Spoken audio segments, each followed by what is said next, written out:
Salam-salamin, what's up mga kasoya?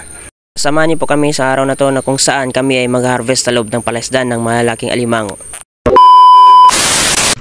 Assalamualaikum warahmatullahi wabarakatuh. So, what's up mga kasoya? Samahan niyo kami sa episode na to. Mga ng alimango dito sa loob ng pispan. Binasa ng tubig itong palaisdaan at tumulong ang Team Soya.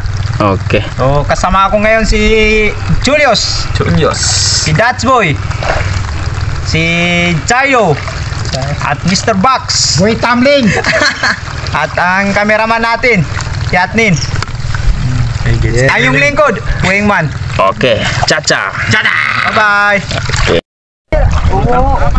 Wala.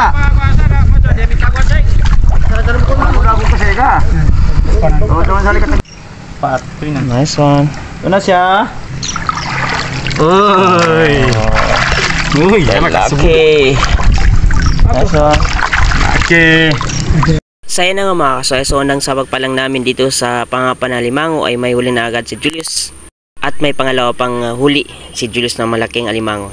May na-spotan ako dito na butas. Kukunin natin yung alimango. Okay, so harabas. Okay. So para ito sa inyo lahat, mga karabas, mga kasoy.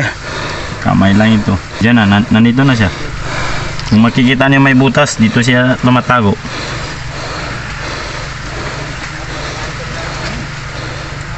Ito na siya. Yan. Oo, Nice yan. one. Mas alimango. Kung kukunin mo ito ganito mo. Oh, kamay Nice lang. one, isang sipit. Isang sipit lang Nice one. So ayun na nga mga kasoy, so ilang minutes pa lang kami dito sa loob ng palaisdaan ay marami na kaming nahuling malaking alimango mga kasoya. At maraming salamat po sa lahat ng sumusuporta, sa bago at dating followers po namin at sa mga subscribers po namin. Maraming salamat po and God bless you all. At abangan ng part 2 ng episode na to na kung saan mas sumami pa ang huli naming malaking alimango mga kasoya.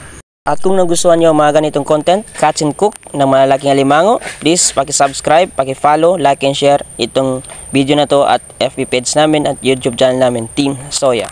Kami ang Iranong vlogger na nagmula sa Bagados, Cotabato City, Team Soya.